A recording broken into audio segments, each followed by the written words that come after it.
Un mot sur les Césars. Alors, la cérémonie célébrant le cinéma français avec sa distribution des trophées compression à l'esthétique discutable et ses discours de remerciement parfois interminables se déroulera le jeudi 26 février pour la 51e édition sous l'égide de Camille Cotin et Benjamin Laverne. Alors, on ne va pas égrener les nominations dans les multiples catégories, hein. Ceux et celles que ça intéresse trouveront ça partout ou le savent déjà. Je veux juste pointer certaines choses qui nous font beaucoup plaisir à Movies, même je suis pas sûr qu'elles se concrétiseront par des victoires au final, parce que la concurrence est lourde.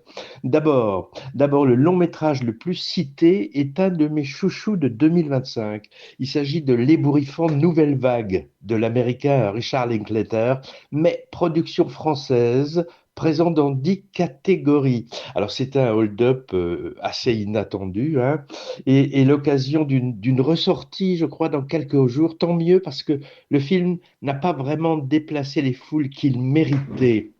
Alors Patrick, de son côté, est ravi, non pas de la crèche, hein, mais de l'arche, car son inconnu de la grande arche préférée reçoit 8 citations, soit autant que les plus en vue, L'attachement et Dossier 137, ce qui constitue une performance bienvenue pour un film, bon, certes modeste, hein, mais ambitieux. Alors, catégorie espoir masculin et féminin. Content de trouver l'actrice et l'acteur d'un autre de nos chouchous, la tragicomédie romérienne L'épreuve du feu, sortie en août, donc trop peu vue également, hein. Et cerise sur le gâteau, ce même bijou brigue le trophée du meilleur premier film.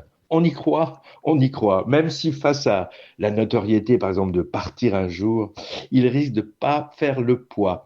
Autre bonne nouvelle, la nomination dans la catégorie documentaire du Brûlot Mediapart, personne n'y comprend rien, qui explique pédagogiquement tout sur la fameuse affaire Kadhafi Sarkozy, qui a occupé les tribunaux, les médias et un peu la prison, si peu, en 2025 et rebelote en 2026 sans doute, hein. Chapeau de l'avoir sélectionné, même s'il risque de faire pâle figure face au chant des forêts présent dans la même catégorie. Un peu incongru, vu la notoriété de la nominée, mais toujours bon à prendre, hein, pour les fans de la dame, dont je suis. Dans la catégorie actrice secondaire, ah voilà une vilaine dénomination, sera présente la toujours magistrale Jeanne Balibar, tellement émouvante en mère de Nino dans le film du même nom. Rayon film étranger, bonne chance au chinois Black Dog et à l'espagnol Sirat, tous les deux ovnis cinématographiques à forte persistance rétinienne et auditive. Enfin, on va pas bouder notre plaisir à un hommage sous forme de César d'honneur rendu au grand Jim Carrey. Pas vu depuis longtemps sur un grand écran, celui-là, hein. Je regarderai au moins le moment de la rétrospective de sa carrière avec, j'espère, un best-of de ses prestations les plus folles. Voilà, c'était pour les Césars à venir très bientôt.